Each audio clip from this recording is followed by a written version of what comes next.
ఓ ప్రకృతి వింత ఇప్పుడు అందరినీ ఆశ్చర్యపరుస్తుంది. మధ్యప్రదేశ్ రాష్ట్ర పంచాయతీ గ్రామీణ అభివృద్ధి కార్మిక శాఖ మంత్రి అధికార నివాస ప్రాంగణంలో ఉన్న ఓ వేప చెట్టుకు మామిడి పండ్లు వేలాడుతూ కనిపించడం ఇప్పుడు అందరినీ ఆశ్చర్యపరుస్తుంది.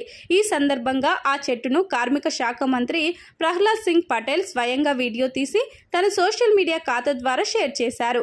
ఆయన షేర్ చేసిన వీడియోలో వేప చెట్టుకు మామిడికాయలు చాలా కనబడడం గమనించవచ్చు.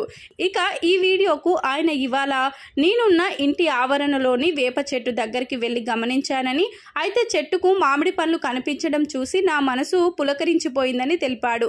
కొన్నేళ్ల క్రితం ఓ ప్రతిభ గల తోటమాలి ఈ ప్రయోగం చేసి ఉంటాడని భావిస్తున్నట్లు తెలిపారు. ఏంటో ఈ వీడియో ఒక్కసారిగా సోషల్ మీడియాలో వైరల్ గా మారింది. ఈ సమాచారాన్ని మంత్రి స్వయంగా వ్యవసాయ శాస్త్రవేత్తలకు తెలపడంతో వారు వచ్చి ఆ చెట్టును పరిశీలించారు. వారు తెలిపిన సమాచారం మేరకు 20 నుంచి 25 ఏళ్ల మధ్య ఆ చెట్టు వయసు ఉంటుందని అంచనా వేస్తున్నారు. ఆ చెట్టులో ఓ మామిడి కొమ్మ కూడా ఉందని తెలిపారు.